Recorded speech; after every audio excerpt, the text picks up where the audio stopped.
কে সঠিক ছিল কে বেঠিক। দুনিয়ার জীবনে সব কিছুর প্রমাণ হবে না এবং সব কিছুর ফয়সালাও দুনিয়াতে হবে না। আমরা আগে ভাবতাম যে কিয়ামতের মাঠের কি প্রয়োজন ছিল, বিপদের মধ্যে আছি আমরা, কিয়ামতের মাঠের কি দরকার ছিল। উঠতে হবে 500 বছর, অন্য হাদিসে এসেছে 50,000 বছর দাঁড়িয়ে থাকতে হবে, ঘাম ঝরতে থাকবে, আমল নামা, ডান হাত বাম হাত, পুলসিরাত, মিজান, কত সমস্যা। কি প্রয়োজন ছিল কিয়ামতের মাঠের? যত দিন যাচ্ছে এবং যত বিশ্বকে চিনতে শিখেছি তত বুঝতে পারছি যে কিয়ামতের মাঠ আছে বলেই কোনো জালেম জুলুম করে পার পাবে না। ভাগ্য ভালো যে কিয়ামতের মাঠটা আছে, এই কারণেই কোনো মাজলুমের অধিকার খর্ব হবে না ইনশাআল্লাহ। সবকিছুর ফয়সালা দুনিয়াতে হবে না, আপনি সবকিছু দুনিয়াতে ডিল করতে পারবেন। যাই হোক, সূরা হাক্কার মধ্যে বলা আছে 8 জন ফেরেশতা আরশে আজিম টেনে নিয়ে আসবে কিয়ামতের মাঠে। যে প্রসঙ্গে কথাটা বলতে চাচ্ছি সেটা হচ্ছে আল্লাহ পাক এই কিয়ামতের মাঠে 7 শ্রেণীর মানুষকে আরশের ছায়ায় ছায়া দিবেন। খুশি হলেন না? কিয়ামতের মাঠে আল্লাহ পাক 7 শ্রেণীর মানুষকে এই আরশের ছায়ায় ছায়া দিবেন। আমরা কি তাদের অন্তর্ভুক্ত হতে চাই? চান না? এই হাদিসটা এসেছে সহিহ বুখারীর মধ্যে 660 নম্বর হাদিস, সহিহ মুসলিমের মধ্যে হাদিসটা আছে। আবু হুরায়রা রাদিয়াল্লাহু আনহু থেকে বর্ণিত, নবী করিম সাল্লাল্লাহু আলাইহি ওয়াসাল্লাম বলেছেন, সাবআতুন, 7 শ্রেণী মানুষ, ইউযিল্লুহুমুল্লাহু ইয়াওমাল কিয়ামাহ ইয়াওমা লা যিল্লা ইল্লা যিল্লুহ। কিয়ামতের মাঠে 7 শ্রেণীর মানুষকে আল্লাহ পাক তার আরশের ছায়ায় ছায়া দিবেন, যেদিন এই ছায়া ব্যতীত অন্য কোনো ছায়া থাকবে না। তার প্রথম শ্রেণী হচ্ছে ইমামুন আদিল, ন্যায়পরায়ণ বাদশা, যেটা এই বিশ্বে খুঁজে পাওয়া খুব দুষ্কর। কারণ ন্যায় বিচার প্রতিষ্ঠা করাটাও দুষ্কর। ঠিক তো বলছেন? কয়েকটা কথা আপনাদেরকে শোনাই। যখন একটা কওমের জনগণ মাপে কম দেয়, মিথ্যা কসম করে পণ্য বিক্রি করে এবং পণ্যকে মজুত করে মানুষকে কষ্ট দেয়, আল্লাহ পাক ওই কওমের উপরে দুর্ভিক্ষ চাপিয়ে দেন। অপরাধ কে করেছে এখানে? শাসক না জনগণ? নিজে ভালো হন, সব ঠিক হয়ে যাবে ইনশাআল্লাহ।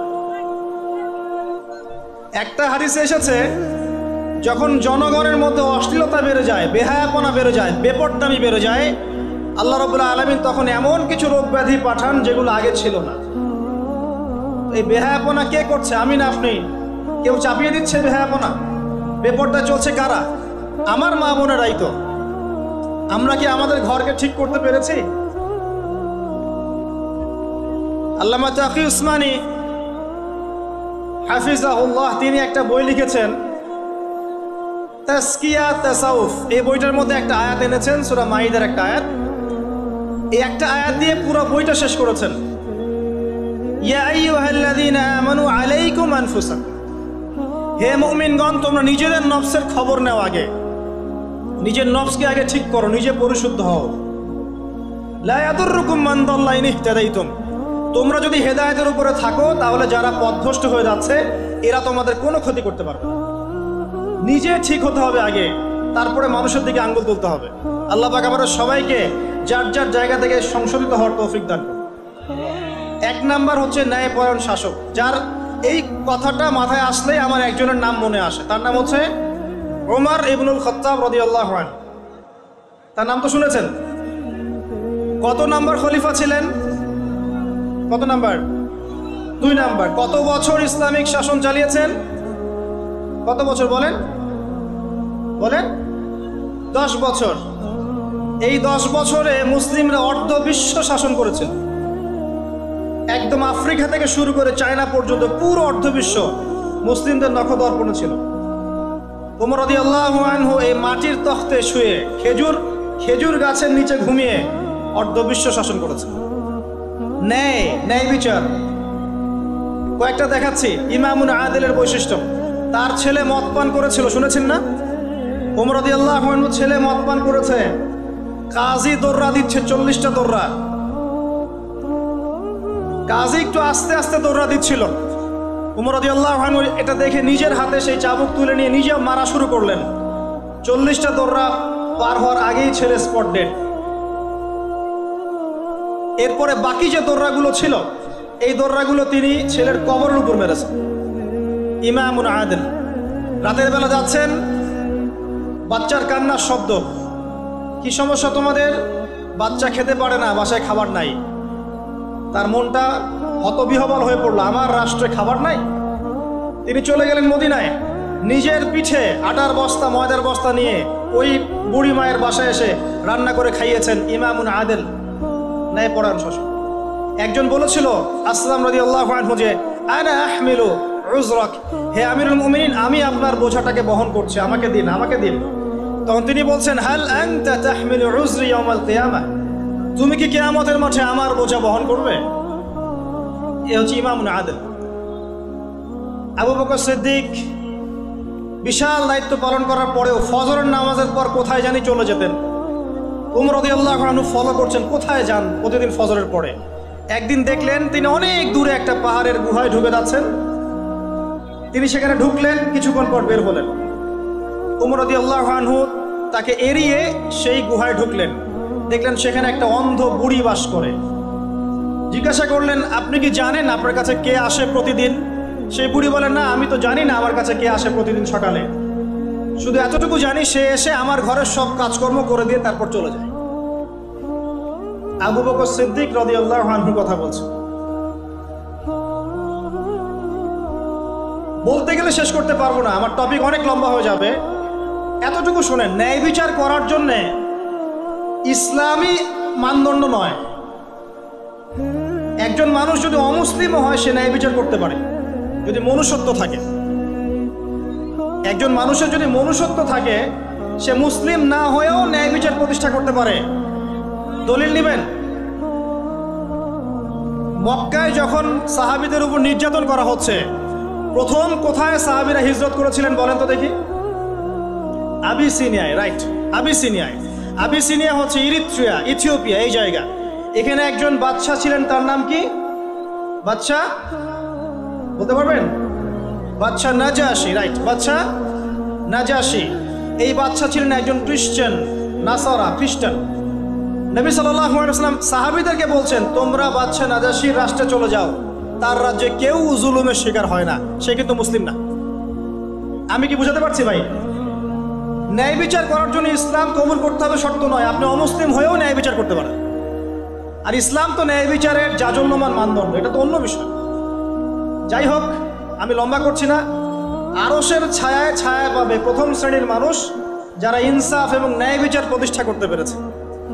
আল্লাহ পাক আমাদের যে যেখানে দায়িত্বে আছে, আমরা দোয়া করি মন থেকে, আল্লাহ পাক সবাইকে ন্যায় বিচার করার তৌফিক দান করুন। 2 নম্বর শ্রেণী যারা আরশের ছায়া ছায়া পাবে তারা হচ্ছে ওয়াশাবুন, এমন যুবক নাশআ ফি ইবাদাতিল্লাহি তাআলা, যে ব্যক্তি আল্লাহর ইবাদতে তার যৌবনকালকে কাটিয়ে দিয়েছে। এই সুযোগটা কি আপনার সামনে নাই? আমার সামনে নাই? আল্লাহর জন্য জীবন কাটিয়ে দেওয়ার মানে কি?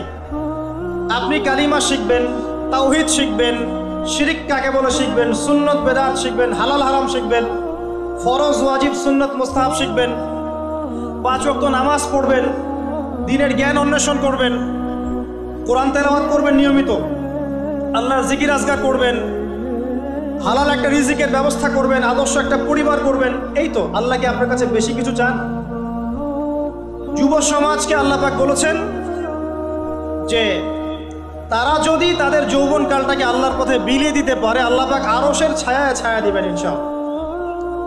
আর কিয়ামতের মাঠে যে 5টা প্রশ্ন হবে, এক্সট্রা 5টা প্রশ্ন, তার মধ্যে দ্বিতীয় প্রশ্ন হচ্ছে তুমি তোমার যৌবনকাল কোন কাজে ব্যয় করেছিলে। প্রশ্ন হবে ইন টোটাল 8টা। কয়টা? 8টা। 3টা প্রশ্ন কবরে আর 5টা প্রশ্ন হাসরে। আমরা মনে করি যে 3টাই প্রশ্ন হবে, হয়তোবা প্রশ্ন হবে 8টা, 3টা কবরে, 5টা হাসরে। কবরের 3টা আপনারা জানেন, মান রব্বুক, যদি কেউ দুনিয়াতে আল্লাহর সাথে শিরিক করে থাকে সে উত্তর দিতে পারবে না, যদি তওবা না করে মারা যায়। মা দীনুক, যদি ইসলামকে ঠাট্টা হাসি তামাশার ছলে গ্রহণ করে তাহলে এই প্রশ্নের উত্তর দিতে পারবে না। মান নবিয়ুক, নবীর সুন্নাহ মতো না চললে এই উত্তর দিতে পারবে না। এরপরে হাসরের মাঠে গিয়ে প্রথম প্রশ্ন, তোমার সারা জীবন কোন কাজে ব্যয় করেছো? যদি সারাটা জীবন আমরা কোরআন সুন্নাহ মতো চলি, ইনশাআল্লাহ উত্তর দিতে পারবো ইনশাআল্লাহ। দ্বিতীয় প্রশ্ন, সারা যৌবন কোন কাজে ব্যয় করেছো? স্পেশালি যৌবন সম্পর্কে প্রশ্ন। আর এই যৌবনটা আল্লাহর পথে বিলিয়ে দিলে পরে আপনি আরশের ছায়া পাবেন ইনশাআল্লাহ। 3 নম্বর প্রশ্ন হবে, সম্পদ কোন পথে উপার্জন করেছো, কোন পথে ব্যয় করেছো? কোন পথে উপার্জন করেছো প্রশ্ন নাম্বার 3, আর কোন পথে ব্যয় করেছো প্রশ্ন নাম্বার 4। আর 5 নম্বর হচ্ছে ইলম অনুযায়ী আমল করেছিলে কিনা, জানা অনুযায়ী আমল করেছো কিনা, এটা 5 নম্বর প্রশ্ন। এই 5টা হচ্ছে হাসরের মাঠের স্পেশাল প্রশ্ন, যার মধ্যে 2 নম্বরটা হচ্ছে যৌবনকাল সম্পর্কে, তোমার যৌবন কোন কাজে ব্যয় করেছো।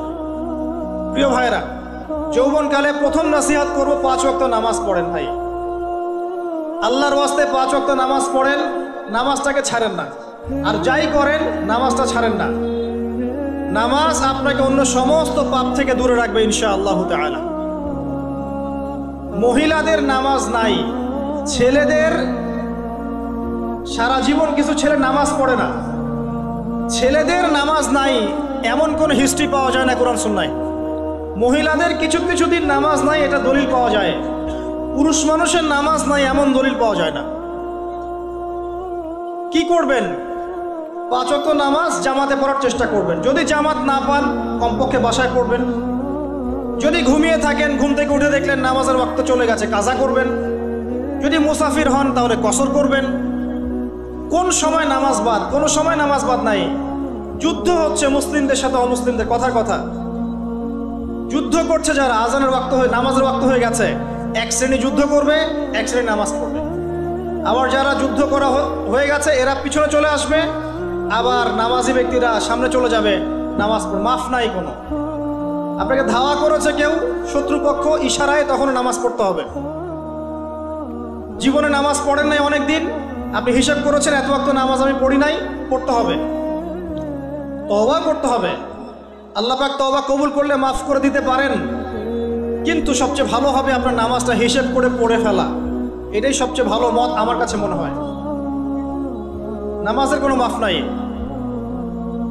নামাজ আমরা পড়ি অনেকে 3G 4G স্পিডে। এই নামাজ আদায়কারীদের জন্য আল্লাহ পাক ধ্বংসের কথা বলেছেন। আল্লাহ পাক বলেছেন ফাওয়াইলুল লিল মুসাল্লিন, এক শ্রেণীর মানুষ যারা নামাজ পড়ে তাদের জন্যও ধ্বংস। এক শ্রেণীর মানুষ যারা নামাজ পড়ে তাদের জন্যও ধ্বংস। কারা? তারা আল্লাযীনা হুম আন সালাতিহিম সাহুন, যারা নামাজের ওয়াক্ত, নামাজের পদ্ধতি, নামাজের ইহসান, খুশু খুজু এগুলো সম্পর্কে ওয়াকিফাল নয়, গাফেল। নামাজের ওয়াক্তের খেয়াল নাই, পদ্ধতির খেয়াল নাই, ধীর স্থিরতার খেয়াল নাই, নিজের মন গড়া নামাজ পড়ছে। এবং 5G নামাজ, রুকু পাইলে সেজদা পাওয়া যায় না, সেজদা পাইলে আবার তাশাহুদ পাবেন না। এইসব নামাজ যারা পড়ে তাদের জন্য ধ্বংসের কথা বলা হয়েছে। দেখেন, নামাজ সমস্ত পাপ থেকে দূরে রাখবে, কিন্তু নামাজ পড়ার পরেও যদি আমরা পাপে লিপ্ত থাকি, বুঝতে হবে নামাজে ত্রুটি হচ্ছে। আমার পরামর্শ, নামাজে যা পড়ছেন এটার অর্থটাকে বোঝার চেষ্টা করেন। আল্লাহু আকবার থেকে শুরু করে আসসালামু আলাইকুম রাহমাতুল্লাহ পর্যন্ত কি পড়ছেন অর্থটা বোঝার চেষ্টা করেন, ইনশাআল্লাহ তাআলা নামাজে মনোযোগ বাড়বে ইনশাআল্লাহ। আরেকটা টিপস হচ্ছে, নামাজ শুরু হবে যখন জামাত, তার কিছুক্ষণ আগে মসজিদে গিয়ে 2 রাকাত নামাজ পড়ে বসে থাকেন, নামাজে মনোযোগ বাড়বে ইনশাআল্লাহ। আরেকটা টিপস হচ্ছে, প্রত্যেক নামাজের আগে ওযু করেন, মেসওয়াক করেন, নামাজের মনোযোগ বাড়বে ইনশাআল্লাহ। আরেকটা টিপস বলবো, প্রত্যেকদিন একই সূরা পড়বেন না, সূরাগুলোকে চেঞ্জ করতে থাকেন, দেখবেন আপনার নামাজে মনোযোগ বাড়বে ইনশাআল্লাহ। আল্লাহ পাক আমাদেরকে 5 ওয়াক্ত নামাজি হওয়ার তৌফিক দান করুন, আমিন। যুবক বয়সে আপনি 5 ওয়াক্ত নামাজটা পড়েন, কোরআন তেলাওয়াত করা শিখেন, অর্থটা বোঝার চেষ্টা করেন, হালাল একটা রিজিকের সন্ধান করেন, একটা নেককার মেয়েকে বিয়ে করেন, সত্য কথা বলেন, আমানতদারিতার পরিচয় দেন, এতটুকুই যথেষ্ট। আল্লাহ পাক আপনার কাছে আর কি চান? আল্লাহ পাক তো ওয়াদা করেছেন তার নবী মুহাম্মদ সাল্লাল্লাহু আলাইহি ওয়াসাল্লামকে, যে তোমার উম্মত যদি আমার সাথে শিরিক না করে, আমার সাথে শিরিকের পাপ ছাড়া যে কোনো পাপ নিয়ে আসুক না কেন, আমি যাকে ইচ্ছা মাফ করে দেবো ইনশাআল্লাহ। একটা হাদিসে আছে, হাদিসে কুদসির মধ্যে, হে আদম সন্তান, তুমি যদি আসমান জমিন সমান গুনাহ নিয়ে আমার সামনে এসে দাঁড়াও কিয়ামতের মাঠে, কিন্তু আমার সাথে কাউকে শরিক করো নাই, শিরকের পাপ নাই, আমি আসমান জমিন সমান ক্ষমা নিয়ে তোমার সামনে দাঁড়াবো। আর কি চান বলেন? প্রিয় যুবক ভাই, যৌবন কালটাকে আল্লাহর পথে বিলিয়ে দেন। বাস্তবতা ভিন্ন। বাস্তবতায় গিয়ে দেখবেন যুবকরা বেশিরভাগই তাদের জীবনকে বিলিয়ে দিচ্ছে একটা ডিগ্রির পিছনে, একটা সার্টিফিকেটের পিছনে, নিছক কিছু জ্ঞান অর্জনের পিছনে, যার পরকালীন কোনো স্বার্থ নাই। আপনি 30 বছর পড়াশোনা করেছেন, 30টা কোরআনের আয়াত শিখতে পারেন নাই, এটা বাস্তবতা, এটা ফ্যাক্ট। 30 বছর পড়াশোনা করেছেন, 30টা হাদিস আপনি জানেন না। এমনকি দেখবেন ওযুর ফরজও অনেকে বলতে পারবে না। জিজ্ঞাসা করে দেখেন, ওযুর ফরজ এটাও অনেকে বলতে পারবে না। এর মানে এই না যে সিলেবাসে ইসলাম ছিল না, ছিল ঠিকই, আমরা গুরুত্ব দেই নাই। স্কুল লেভেলে কিন্তু ইসলামের অনেক পড়াশোনা এখনো আছে, আছে না? আমরা কতটুকু গুরুত্ব দেই সেটা হচ্ছে কথা, কতটুকু গুরুত্বের সাথে পড়াই। আমরা তো পরীক্ষায় পাশের জন্য পড়ি, আর সবার তো মাদ্রাসায় পড়ার সৌভাগ্য হবে না। তাহলে আপনি কি করবেন? আপনার জন্য সবচেয়ে সেরা একটা মাধ্যম হচ্ছে আপনি আলেম ওলামার সোহবতে গিয়ে পড়ে থাকেন। বড় বড় যে রিনাউন্ড ওলামায়ে কেরাম আছেন তাদের কাছে গিয়ে কোরআন পড়া শেখেন, হাদিসের ইবারত পড়া শেখেন, আরবি ভাষাটা শেখেন, কোরআন হাদিস টুকটাক বুঝতে পারছেন। এরপরও যেটা পারবেন না তাদেরকে জিজ্ঞাসা করবেন, সলিউশন নেবেন, সিম্পল। আর পড়াশোনা করেই মানুষ সব কিছু শেখে না, আলেমকে দেখে শিখতে হয়, সোহবতে গিয়ে শিখতে হয়। আল্লাহ পাক বোঝার তৌফিক দান করুন, আমিন। প্রিয় ভাই, বাস্তবতা ভিন্ন। বাস্তবতা হচ্ছে আমরা ডিগ্রির পিছনে, সার্টিফিকেটের পিছনে সময় নষ্ট করছি। একটা চাকরির জন্য সারা জীবন ঢেলে দিচ্ছি, মনে করছি রিজিকের মালিক আমি নিজেই, হালাল হারামের কোনো পরোয়া করছি না। একটা হারাম জবকে পাওয়ার জন্য দিন রাত উজাড় করে দিচ্ছি। বাস্তবতা হচ্ছে এই যে সারাটা জীবন আমরা আল্লাহর পথে বিলিয়ে দিচ্ছি না, অনেকে গার্লফ্রেন্ডের পিছনেও বিলিয়ে দিচ্ছি। একটা দুইটা দিয়ে পোষাচ্ছে না, এখন 10টা 20টা করে গার্লফ্রেন্ড লাগে। খেয়াল করে দেখবেন, ফ্রি মিক্সিং, ছোটবেলা থেকে ফ্রি মিক্সিং আপনার স্কুল থেকে শুরু হয়ে যায়, কলেজ, ইউনিভার্সিটি, এমনকি চাকরি ক্ষেত্র, জব সেক্টর, প্রতিটা সেক্টরই থাকে। এক পর্যায়ে দেখা যায় হারাম রিলেশনে জড়িয়ে যায়, তারপরে যদি ব্যর্থ হয় প্রেমে তাহলে হয়ে যাবে মাদকের কাছে, না হলে সঙ্গীতের কাছে, না হলে গুন্ডামি মাস্তানির কাছে, কিছু একটার কাছে গিয়ে সে প্রশান্তি খুঁজতে চায়। কিন্তু সে বুঝতে পারছে না যে প্রশান্তি আসলে দুইটা জিনিসের মধ্যে আছে, এক আল্লাহর আনুগত্য, দুই তার রাসূলের সুন্নাহ। সহজ কথায় প্রশান্তি দুইটা বিষয় পাবেন, এক 5 ওয়াক্ত নামাজ পড়েন মসজিদে প্রশান্তি পাবেন, দুই নিয়মিত এক পারা করে কোরআন তেলাওয়াত করেন প্রশান্তি পাবেন। আপনি গান শুনছেন, গান এটা আপনাকে সাময়িক বিমোহিত করছে, আপনাকে প্রশান্তি দিবে না। একটা সাময়িক একটা মোহ, একটা হ্যালুসিনেশনের মতো। আর এগুলোর পিছনে আছে বিশাল বিজনেস। আর এই সেক্টরগুলোর মধ্যে যে মানুষগুলো আছে এদের ব্যক্তিগত চরিত্র কত সুন্দর এটা আপনারা ঘাটলে বুঝতে পারবেন। বহু মানুষ আছে এই সব সেক্টরে যারা সমকামী। সমুদ্রের কিনারায়, কক্সবাজারের সমুদ্রের কিনারায় দাঁড়িয়ে যখন আমরা দেখি যে দুইটা ছেলে হাত ধরে হাঁটছে, একজন আরেকজনকে জড়িয়ে ধরছে, একজন আরেকজনকে চুমুও খাচ্ছে, তখন আর অবাক হই না এখন।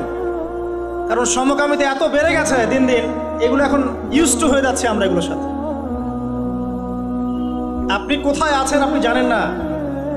আমরা এখন এমন সব পাপ করি যে পাপ সম্পর্কে একটা কথা উপমা স্বরূপ বলছি আমি। ওই জান্নাত সম্পর্কে বলা হচ্ছে না, জান্নাত এমন জায়গা যা কোনো চোখ দেখে নাই, কোনো কান শোনে নাই, কোনো মন কল্পনা করে নাই, এমন জায়গা না জান্নাত। এখন এই শেষ জামানায় মানুষগুলো, আমরা যারা আছি, আমরা এমন সব পাপ করি যা কোনো চোখ দেখে নাই, কোনো কান শোনে নাই, কোনো মন কল্পনা করতে পারে নাই। এখন ছেলে ছেলেকে বিয়ে করছে, ছেলে ছেলের সাথে লিভ টুগেদার, মেয়ে মেয়েকে বিয়ে করছে। হ্যাঁ, একজন দিনী বোন দেখলাম, দিনী বোন, হিজাব পরা বোন, সে স্ট্যাটাস দিচ্ছে যে আমি এক জায়গায় যেতাম এক দিনী বোনের বাসায়, আস্তে আস্তে আস্তে আস্তে তার সাথে আমার একটা আন্তরিকতা সৃষ্টি হচ্ছিল। সেই মেয়ের আবার হাজব্যান্ড থাকে দেশের বাইরে, তো ছলে বলে কৌশলে সে কখনো এই মেয়ের গায়ে হাত দেয়, কখনো এটা করে, কখনো সেটা করে। সে বলে আমি তালিমে যাওয়া বাদ দিয়ে দিলাম। দিনই বোন, আর বাইরের অবস্থা কি তাহলে ভাবেন? এখন যত দিন যাচ্ছে এগুলো বাড়ছে। পাপ আপনি চিন্তাই করতে পারবেন না যে মানুষ এখানে এগুলো পাপ করতে পারে। মেয়ে মেয়ে একসাথে থাকে এবং একসাথে তারা একে অপরের যৌন চাহিদাও পূরণ করে। বলবেন যে এগুলো কিভাবে জানলেন? ভাই, ইন্টারনেট সবকিছু জানিয়ে দেয়। এখন এটা জানিয়ে দেওয়ার যুগ। আপনি বাসায় দেখবেন তরকারি রান্না করেছেন, ফেসবুকে দিয়ে দিলেন। কাপড় ধুয়েছেন, ফেসবুকে। স্ত্রীর সাথে বাইকে ঘুরেছেন, ফেসবুকে। মানে আমরা এখন প্রাইভেট লাইফ আর পাবলিক লাইফের পার্থক্য বুঝি না, নিজেরাই সব জানিয়ে দিতে চাই। এখান থেকে জানা যায় মেয়ে মেয়ে একে অপরের যৌন চাহিদা পূরণ করছে। বলতে পারেন কিভাবে সম্ভব? সম্ভব করার জন্য যে উপকরণের দরকার সেটাও বাজারে চলে এসেছে। এটা শেষ জামানা, এটা শেষ জামানা। আপনি কোন সাইনের অপেক্ষা করছেন? মানুষ, দাড়ি টুপি পরা মানুষকে দেখবেন যে অনেকেই আছে বোনের সম্পত্তি দিবে না, সম্পত্তির অধিকার দিবে না, মেয়েদেরকে পড়াশোনা করাবে না, অনেক কিছুই জুলুম। এদিকে নামাজ পড়ছেন মাশাআল্লাহ, অর্থনৈতিক জীবনে দেখবেন সুদ খাচ্ছে, দাড়ি টুপি বলা মানুষ। আমি আমাদের সমস্যা নিয়ে বেশি কথা বলতে চাই। অন্যরা ইসলাম বোঝে না, তাদের কাছে ইসলামের দাওয়াত এভাবে পৌঁছে নাই। তারা জানে না এর মধ্যে চূড়ান্ত সত্যের উৎস আছে, সমস্ত সমস্যার সমাধান আছে। আমরা তো জানি। তাহলে আমরা জানার পরে আমি দাড়ি রেখে কেন, নামাজ পড়ে কেন সুদ খাবো? এই উত্তরটা আমাকে দেন আগে। আমি নামাজ 5 ওয়াক্ত নামাজ পড়ে, হজ ওমরা করে, যাকাত দিয়ে আমি কেমন করে ঘুষ নিব? কিভাবে আমি একজন মুসলিম ছেলে হয়ে বিবাহ বহির্ভূত সম্পর্ক করতে পারি? কিভাবে আমাদের মুসলিম পরিবারের মেয়েরা বেপর্দায় বাইরে যেতে পারে? অমুসলিমদের কথা বাদ দেন, আমাদের কথা চিন্তা করেন। আলাইকুম আনফুসাকুম, নিজেদের খবর নাও আগে। এমনও পাপ হচ্ছে এখন, আপনি আপনার কান শোনে নাই, হৃদয় কল্পনাও করে নাই। একটা ছেলে রাস্তায় হাঁটছে, ছেলেটার মধ্যে মেয়েলি স্বভাব। কিছু মানুষ ওকে টার্গেট করছে, টার্গেট করে ওকে ফুসলিয়ে ফাসলিয়ে একটা জায়গায় নিয়ে গেল। নিয়ে গিয়ে ওকে একটা অফার করলো, সে অফার রাজি হলো না।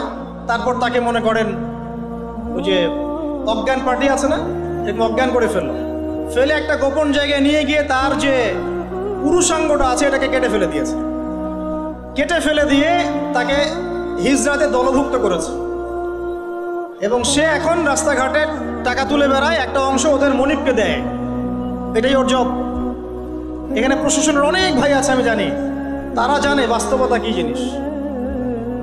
কল্পনা করতে পারবেন না যে এদের মধ্যে গ্রুপিং আছে, কোথায় থাকবে, কে কতক্ষণ কত ঘন্টা, এটা টাইম নির্ধারণ করা আছে। কেউ কেউ স্বেচ্ছায় হিজরা হচ্ছে যাতে করে টাকা কামাই করা যায়। জানেন কোথায় আছেন? একটা মেয়ে একটা বাচ্চাকে নিয়ে ঢাকা শহরের মিরপুরের ফুটপাতে দাঁড়িয়ে আছে। বাচ্চা বাচ্চা ওঠে না।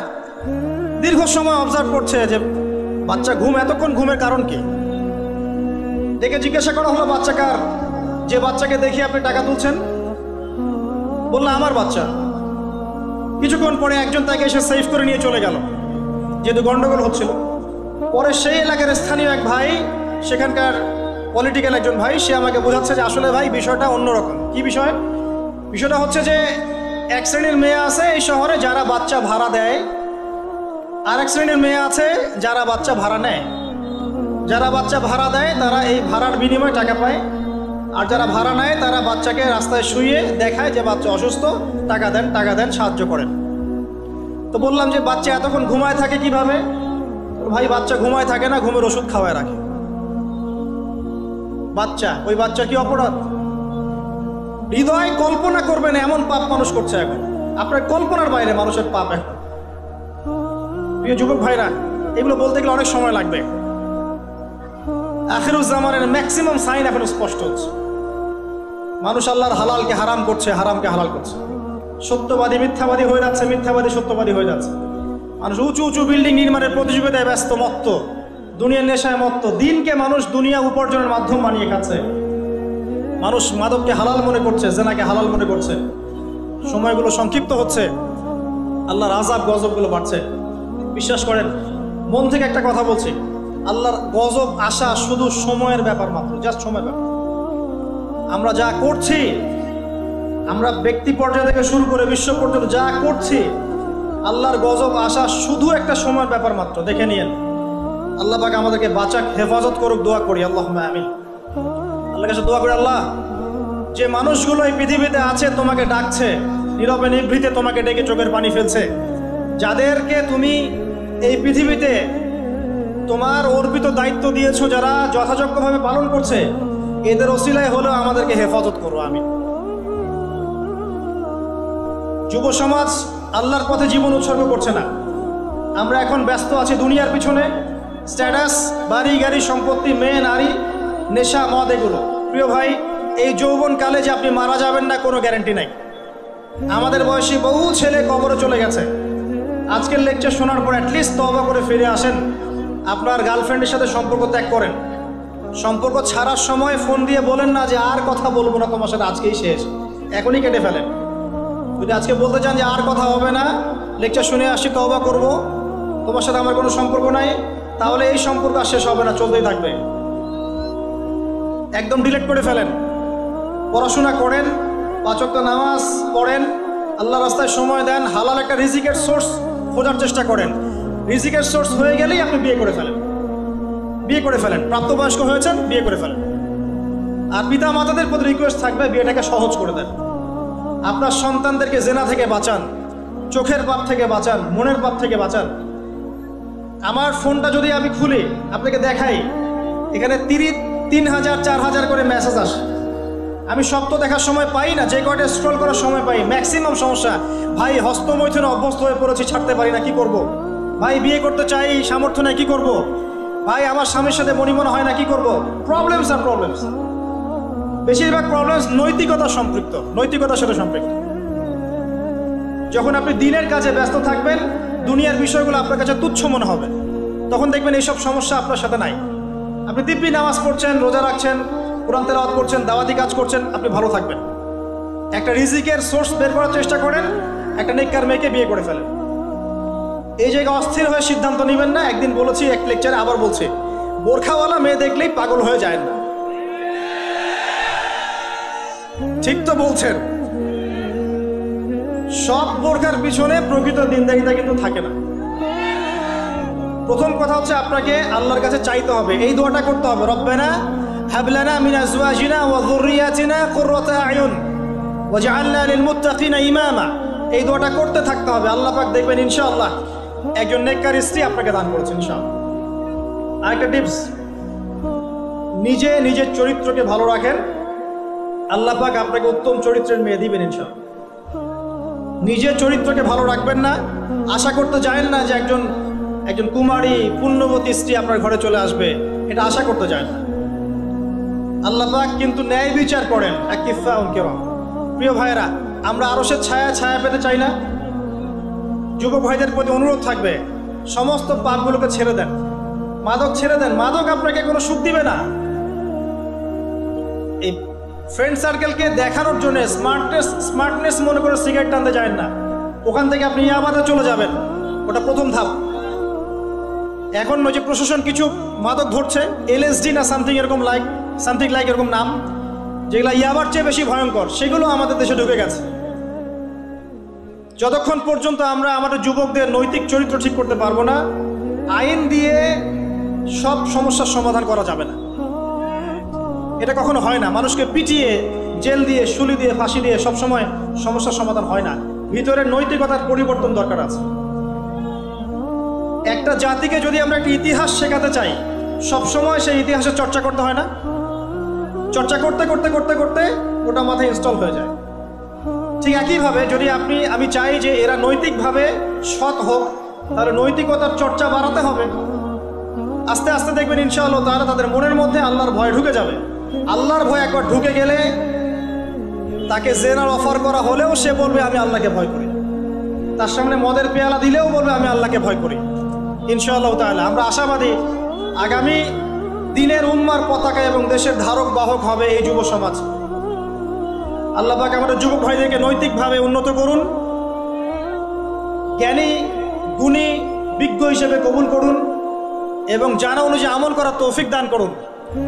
তাদের চরিত্রকে আল্লাহ পাক সুন্দর করে দিন, আমিন। প্রিয় যুবক ভাই, পাপগুলো ছেড়ে দেন, তওবা করে ফিরে আসেন। আল্লাহ আপনার জন্য অপেক্ষা করছেন, আপনি কখন তওবা করে আসবেন। বিশ্বাস করেন, আল্লাহ আপনার জন্য অপেক্ষা করছেন যে কখন আপনি তওবা করবেন। প্রত্যেক রাতে আল্লাহ পাক প্রথম আসমানে নামেন এবং আপনাকে আহ্বান করতে থাকেন, কে আছো আমাকে ডাকবে, আমি তোমার ডাকে সাড়া দিব। কে আছো আমার কাছে চাইবে, আমি তোমার চাওয়া পূরণ করব। কে আছো আমার কাছে ক্ষমা চাইবে, আমি তোমাকে মাফ করব। প্রত্যেক রাতেই। আপনি মাদকের কাছে সুখ পাবেন না, গার্লফ্রেন্ড আপনাকে সুখ দিবে না। আর প্রকৃত অর্থে এগুলো ভালোবাসার পরিচয় নয়। আল্লাহ আপনাকে ভালোবাসেন, মানুষ মানুষের অবস্থানকে ভালোবাসে, আল্লাহ আপনার আত্মাকে ভালোবাসে। এটা কথা মনে রাখবেন, মানুষ মানুষের অবস্থানকে বেশি মূল্যায়ন করে। আল্লাহ পাক আপনাকে সৃষ্টি থেকেই ভালোবাসেন। আপনি তওবা করে ফিরে আসেন, আপনার জন্য এই আয়াতের সুসংবাদ। আল্লাহ পাক বলেছেন সূরা ফুরকানের মধ্যে, ইল্লা মান তাবা, যারা তওবা করে ফিরে আসবে, ওয়া আমানা, এবং ঈমান নিয়ে আসবে, ওয়া আমিলা আমালান সালিহান, এবং সৎ আমল সম্পাদন করবে, উলাইকা ইউবাদদিলুনা সাইয়্যাতিহিম হাসানাত, এরাই তারা যাদের গুনাহগুলোকে নেকি দিয়ে পরিবর্তন করে দেওয়া হবে ইনশাআল্লাহ। আল্লাহ পাক আবার বলছেন, যারা তওবা করবে, তওবা করে ফিরে আসবে, ঈমান নিয়ে আসবে, বেশি বেশি নেক আমল করবে, এরাই সেই সব মানুষ যাদের গুনাহগুলোকে আল্লাহ পাক নেকি দিয়ে পরিবর্তন করবেন ইনশাআল্লাহ। দ্বিতীয় শ্রেণী তারা যারা তাদের যৌবনকাল আল্লাহর পথে বিলিয়ে দিয়েছে। তিন নাম্বার শ্রেণী হচ্ছে তারা,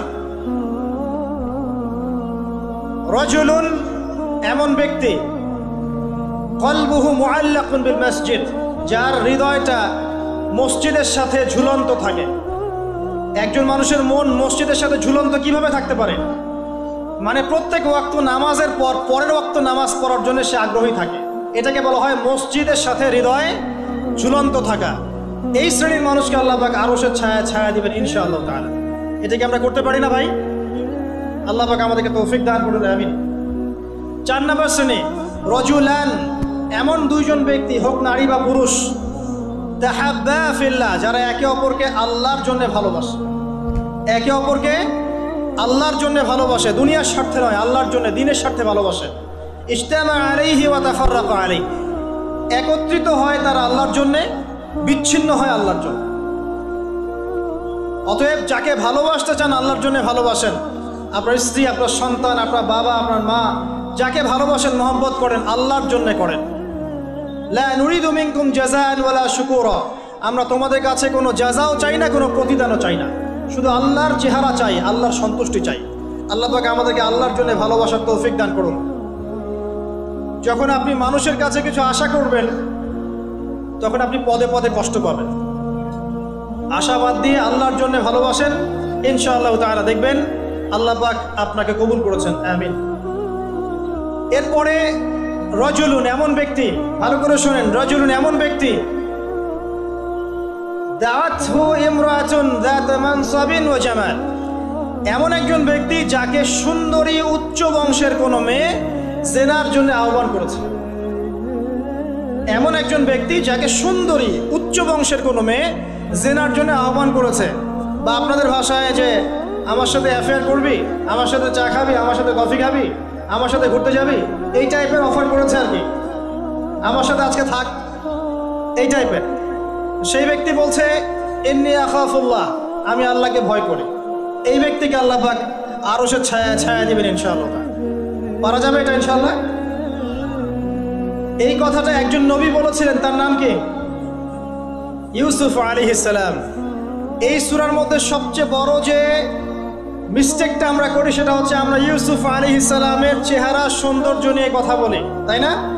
তিনি অনেক সুদর্শন ছিলেন ইত্যাদি ইত্যাদি।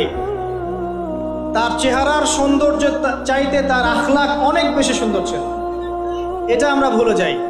ইউসুফ আলাইহিস সালামের আখলাক বা চেহারার যে আখলাক অনেক অনেক বেশি সুন্দর ছিল। আল্লাহ পাক আমাদেরকে তার মতো চরিত্র লালন করার তৌফিক দান। এটা হচ্ছে এক শ্রেণীর মানুষ যাদেরকে আরশের ছায়া ছায়া দেওয়া হবে।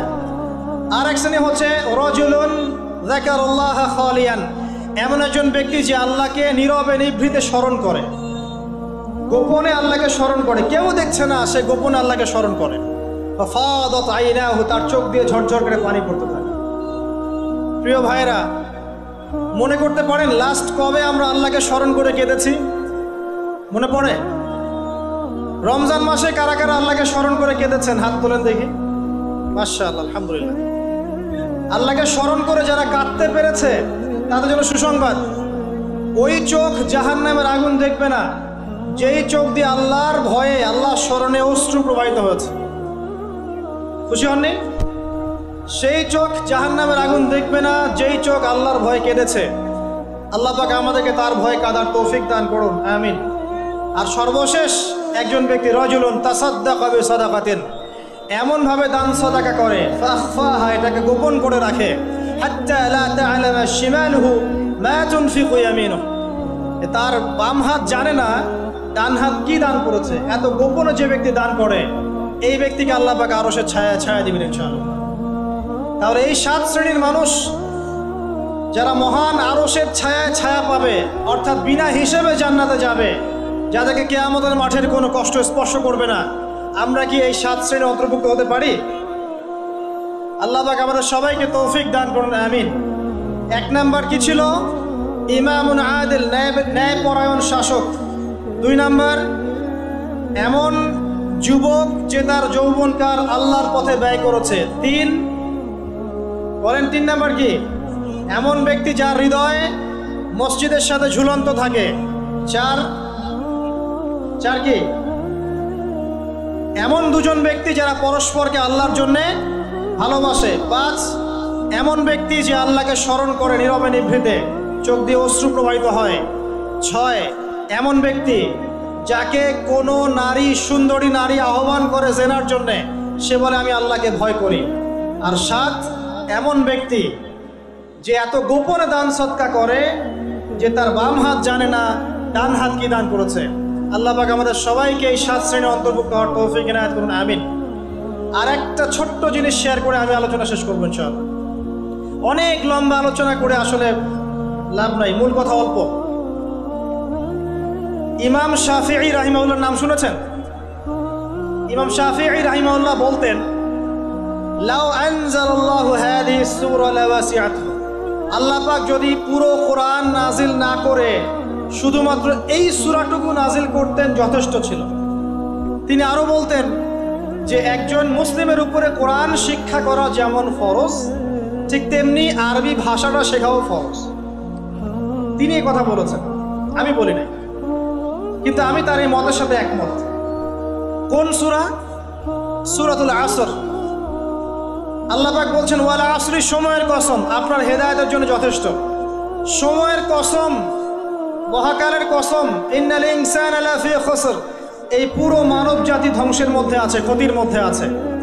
ইল্লাল্লাযীনা আমানু, তারা নয় যারা ঈমান এনেছে, ওয়া আমিলুস সলিহাত, এবং সৎ আমল করেছে, ওয়া তাওয়াসাউ বিল হক, এবং পরস্পরকে সত্যের উপদেশ দিয়েছে, ওয়া তাওয়াসাউ বিস সবর, এবং পরস্পরকে ধৈর্যের উপদেশ দিয়েছে। এই 4টা গুণ যারা অর্জন করতে পারবে, ইনশাআল্লাহ তাআলা দুনিয়া এবং আখিরাত উভয় জাহানের যে কোনো ক্ষতি থেকে, বালা মুসিবত থেকে আল্লাহ পাক তাদেরকে হেফাজত করবেন ইনশাআল্লাহ তাআলা। সময়ের কসম কেন? 3টা মেসেজ, একটু মনোযোগ দেন। সময়ের কসমের পিছনে 3টা মেসেজ। 1, সময় আপনার জীবনের সবচেয়ে মূল্যবান জিনিস। সময় চলে যাচ্ছে, হায়াত চলে যাচ্ছে। বরফ গলে যায় যেমন, আমাদের দিন রাত চলে যাচ্ছে, হায়াত গলে যাচ্ছে, ঠিক ওই রকম। 2 নম্বর মেসেজ, আল্লাহ পাক অতীতকালের দিকে তাকাতে বলছেন। অতীতকালের দিকে তাকিয়ে দেখেন, প্রত্যেক যুগে যুগে যারাই কোরআন এবং সুন্নাহ, মানে আল্লাহ এবং তার রাসূলের বিরোধিতা করেছিল, আল্লাহ পাক তাদেরকে সমূলে ধ্বংস করেছেন। এই শিক্ষা আল্লাহ দিতে যাচ্ছেন। ফিরআউন ধ্বংস করেন নাই? আল্লাহ পাক ধ্বংস করেন নাই? নমরুদ আল্লাহ পাক ধ্বংস করেন নাই? নূহ আলাইহিস সালামের কওমকে আল্লাহ পাক ধ্বংস করেননি? আদ জাতি, সামুদ জাতি, কওমে মাদিয়ান, এগুলোকে আল্লাহ পাক ধ্বংস করেননি? করেছেন। এখানে মেসেজ সময়ের কসম বলে, এই যে এ যুগেও বা ভবিষ্যতেও যদি কেউ আল্লাহ এবং তার রাসূলের বিরুদ্ধাচরণ করে, আল্লাহ পাক বলছেন তারাও ধ্বংস হবে ইনশাআল্লাহ। ঠিক আছে। আর 3 নম্বর মেসেজ হচ্ছে আমাদের জন্য, সেটা হচ্ছে যারা বিশ্বনবীর উম্মত মুহাম্মদ সাল্লাল্লাহু আলাইহি ওয়াসাল্লামের উম্মাহ, যারা শেষে এসেছি আমরা, যাদের সামনে কিয়ামত হবে, তারা সবচেয়ে বেশি ক্ষতির মধ্যে আছে। এই যুগে কিয়ামতের বেশি বেশি নিদর্শনগুলো আত্মপ্রকাশ করবে এবং যত দিন যাবে ফিতনা ফাসাদ তত বাড়তে থাকবে। এই কারণে আমরা বেশি ক্ষতির মধ্যে আছি। প্রতিটা মানুষকে আল্লাহ পাক ক্ষতিগ্রস্ত বলে বলছেন ক্ষতি 2 প্রকার। 1 নম্বর ইহকালীন ক্ষতি, আর একটা পরকালীন ক্ষতি। ইহকালের ক্ষতিগুলোকে দেখেন, আমাদের যত সমস্যা, পারিবারিক বলেন, সামাজিক বলেন, অর্থনৈতিক বলেন, বৈশ্বিক বলেন, এই সমস্যাগুলো আমাদের হাতের কামাই। এই সমস্যাগুলো আমরা কামিয়েছি। আল্লাহ পাক সূরা রুমের মধ্যে বলেছেন যাহারাল ফাসাদু ফিল বাররি ওয়াল বাহরি বিমা কাসাবাত আইদিন নাস। জলে স্থলে যত বিপর্যয় ছড়িয়ে পড়েছে, এগুলো মানুষের হাতের কামাই। মানুষ ক্ষতির মধ্যে আছে, মানে মানুষ দুনিয়াতে ক্ষতির মধ্যে আছে। আর পরকালে ক্ষতি কি? মানুষকে মৌতের স্বাদ গ্রহণ করতে হবে, কবরের প্রশ্ন, হিসেব নিকেশ। আপনারা বিশৃঙ্খলা করছেন কেন? মিজান, পুলসিরাত, জান্নাত, জাহান্নাম, এগুলো আমাদের পরকালের ক্ষতি। তাই মানুষ এবং জিন জাতি পরকালেও ক্ষতির মধ্যে আছে, আছে না? আছে। 4টা কাজ যারা করবে তারা ক্ষতিমুক্ত। 1 নাম্বার ইল্লাল্লাযীনা আমানু। এতটুকু শুনে যান, এতটুকুর উপর আমল করে যান, ইনশাআল্লাহ যথেষ্ট হবে। ঈমান যারা এনেছে, ঈমান কি জিনিস, কয়টা বিষয়ের প্রতি ঈমান আনতে হয়? উত্তর হচ্ছে 6টা বিষয়। 1, আল্লাহর প্রতি বিশ্বাস। 2, ফেরেশতা মণ্ডলীর প্রতি বিশ্বাস। 3, নবী রাসূলগণের প্রতি বিশ্বাস। 4, সমস্ত আসমানি কিতাবে বিশ্বাস। 5, পরকালের জীবনে বিশ্বাস। এবং 6, ভাগ্যের ভালো মন্দে বিশ্বাস। এই 6টা বিষয়কে মনে বিশ্বাস করতে হয়, মুখে স্বীকৃতি দিতে হয় এবং কাজেও বাস্তবায়ন করতে হয়। আল্লাহ পাক এই 3টাকে বাস্তবায়ন করার তৌফিক আমাদেরকে দান করুন, আমিন। যারা এভাবে ঈমান নিয়ে আসবে, এরপরে আমলে সালেহ করবে। আমলে সালেহ কি জিনিস? যে আমল কোরআন সুন্নাহ থেকে প্রমাণিত, সেটাই আমলে সালেহ। আল্লাহ পাক যা করতে বলেছেন, রাসূল যা করতে বলেছেন, সেটা যত ছোট হোক যত বড় হোক, সবকিছুই আমলে সালেহ। নামাজ আমলে সালেহ, সাওম, হজ, যাকাত, তাসবিহ, তাহলিল, জিকির, আজকার, কোরআন তেলাওয়াত, সত্য কথা বলা, পিতামাতার খিদমত, সবই হচ্ছে আমলে সালেহ। যত কাজ আল্লাহ কোরআন এবং সুন্নাহয় করতে বলেছেন, তার নবী হাদিসের মধ্যে করতে বলেছেন সাল্লাল্লাহু আলাইহি ওয়াসাল্লাম, সবই হচ্ছে আমলে সালেহ। একই সাথে এই কথাটা মনে রাখবেন, একই সাথে আল্লাহ এবং তার রাসূল যেগুলো নিষেধ করেছেন, সেগুলো না করাও হচ্ছে আমলে সালেহ। যেমন সুদ না খাওয়া আমলে সালেহ, শিরক না করা আমলে সালেহ, বেদাত না করা আমলে সালেহ, হারাম না খাওয়া আমলে সালেহ, টাকনুর নিচে প্যান্ট না পরা আমলে সালেহ, বেপর্দায় না চলা আমলে সালেহ, মিথ্যা না বলা আমলে সালেহ। এক কথায় যেগুলো নিষেধ করা আছে, এগুলো থেকে দূরে থাকাও হচ্ছে আমলে সালেহ। আমরা যেটা করি, আমরা ভালো কাজ করতে চাই কিন্তু খারাপ কাজ ছাড়তে চাই না। এটা বড় সমস্যা। ভালো কাজ করতে হবে যেমন, খারাপগুলো ছাড়তেও হবে তেমন। আল্লাহ পাক আমাদেরকে তৌফিক দান করুন, আমিন। লাস্টে 2টা কথা, ওয়াতাওয়াসাউ বিল হাক্কি ওয়াতাওয়াসাউ বিস সবর। ঈমান আমলে সালেহের সাথে আর 2টো কাজ করতে হবে। হকের দাওয়াত। হকটা কি? হক কি আমার মস্তিষ্ক প্রসূত কোনো বিদ্যা, বুদ্ধি, দর্শন, মতবাদ? নাকি হক হচ্ছে আল্লাহ পাকের ওহী? কোনটা? কি বিশ্বাস করেন আপনি? হক কি আমার নিজের মন গড়া বিধান না আল্লাহর ওহী? উত্তর আমরা দিব না, উত্তর কে দিবে? উত্তর কোরআন দিবে। সূরাতুল কাহফের 29 নম্বর আয়াত পড়ে দেখবেন, আল্লাহ পাক বলেছেন ওয়াকুলিল হাক্কু মির রাব্বিকুম। হক সেটাই যা তোমার রবের পক্ষ থেকে নাজিল হয়। সিম্পল। হক সেটাই যা তোমার রবের পক্ষ থেকে নাজিল হয়। রবের পক্ষ থেকে কি নাজিল হয়েছে? রবের পক্ষ থেকে কি নাজিল হয়েছে? কোরআন এবং সুন্নাহ কি আলাদা? আমরা কি খালি কোরআন মানবো, সুন্নাহ মানবো না? কোরআন মানবো, হাদিস মানবো না? নাকি শুধু বিশ্বাস করেন যে কোরআন মানলেই হবে, হাদিস মানার দরকার নাই? কোনটা? আল্লাহর পক্ষ থেকে কোরআন এসেছে, এর ব্যাখ্যা নবীর হাদিসও এসেছে। এই কোরআন এবং হাদিস হচ্ছে হকের চূড়ান্ত মানদণ্ড। কোরআন এবং হাদিসের সাথে যা মিলে যাবে আমরা গ্রহণ করব, কোনো সমস্যা নেই।